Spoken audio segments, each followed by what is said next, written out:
Alright, so I fucked up. I thought that the gasket would make it. The gasket did not make it. The gasket is leaking like a son of a bitch. It's leaking everywhere. I knew it was leaking pretty good because it was leaving that stain in the driveway. Took it to school today and noticed that it covered my rear tire in oil. So, fuck me, right? Me and the wife are gonna change the oil, change the gasket again. I already put her to work. We're a little bit into the video. I just wanted to go in and change the intro a little bit, so that's where we're at now.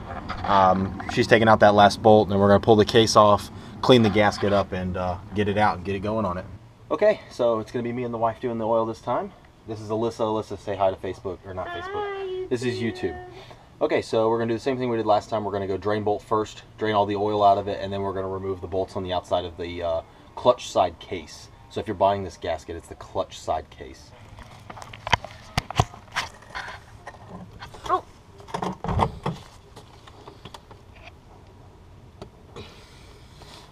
Give it. Can I start over here? No. Here. Hold this for a sec. The best way, instead of just doing a straight pull, is to put it on and then catch it with your palm. Oh. Yep, it's hot.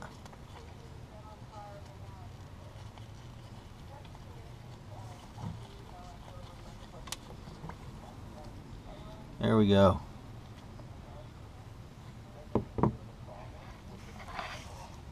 This time, since we're changing the oil for a second time in like 2 days, we're going to go ahead and replace the crush washer on the drain bolt. That would be this part here. Just sits on that bolt.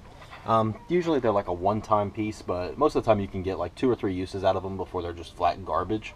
They're like $2, so they're not really expensive. So if you spend the time to get one, then do it and get it changed. We'll get this oil drained out, and we're going to take off the case next.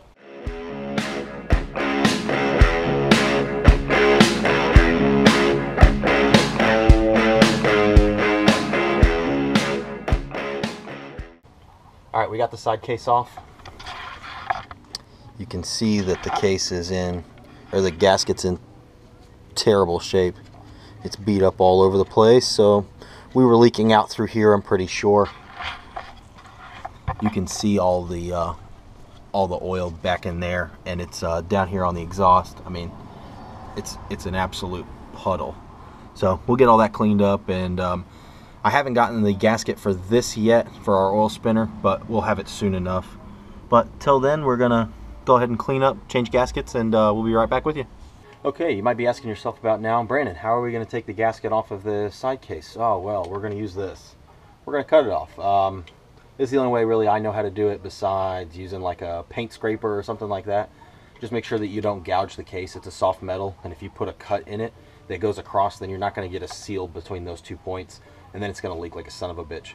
So I'm just going to take this, take it at a flat angle like that, and then just slide across the case until all the gasket's off of it. If you have a like a angle grinder with a gasket bristle or piece on it, you can take gasket off that way without tearing up the case too much. But it's such a small case, and I have one, but we're going to use this instead.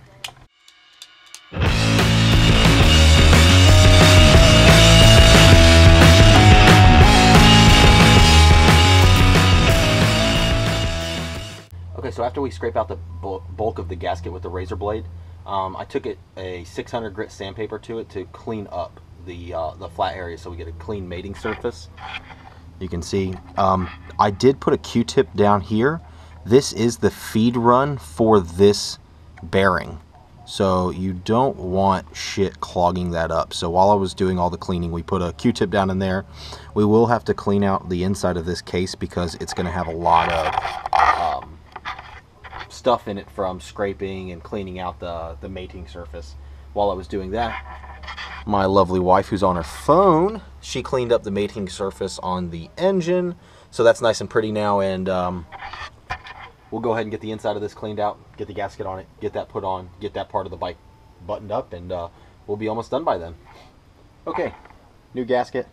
What we're going to do is use the guides that sit inside that case to hold the gasket against the motor end, and then we're going to put the crankcase cover on top of that gasket.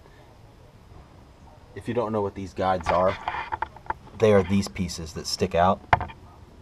they come out if I could reach it, but sometimes they'll come out in this, like there's one here and one here. You can take them out of this case and put them in this case, and the gasket's set to hold those. So we'll put the gasket on this end, use those to hold it in place, then we'll put the case on it. So we'll go ahead and time lapse that.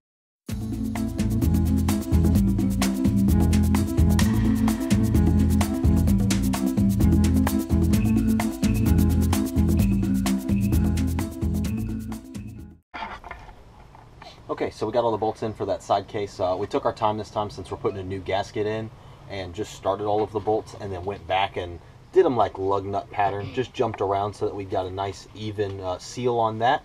Now we're going to put the new crush washer on the drain bolt. Go ahead and get that going right now. Okay, so we're going to go ahead and throw some oil in the motor. After we put the oil in the motor, we're going to clean off all of that excess sludge and oil from the leak. That way, once it's all cleaned up, we'll know if it's still leaking after this.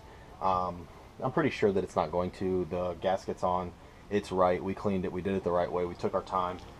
But I can't remember if I talked about this previously, but this is the Honda 10W30 standard oil. This is what I use in it. They might try and sell you on the synthetic. I don't go with the synthetic because you're going to change the oil every 500 or 1,000 miles, so the oil's not going to have a chance to break down, so you're not going to need synthetic oil. Alright, I hope these how-to videos are helping you guys. I've gone ahead and sprayed down the motor with a little bit of gunk. We're going to let the gunk sit on it for a little while, and then we're going to hit it with the hose, get all that engine parts nice and cleaned up. Check back with us next time. Hopefully we'll have a new video out very soon. This one kind of goes along with the other how-to video because we didn't do the gasket last time, and it's probably something that you should do, but you know, I got 5 or 6 oil changes out of that gasket, so you know, it saves me a little bit of money considering it's $7 a gasket, so you figure that's $35, $40 I've saved in gaskets. But we'll go ahead and do the end of this video. If you liked it, hit like. If you want to subscribe and see what else we're doing with this Grom, hit the subscribe button, but we'll catch you guys later.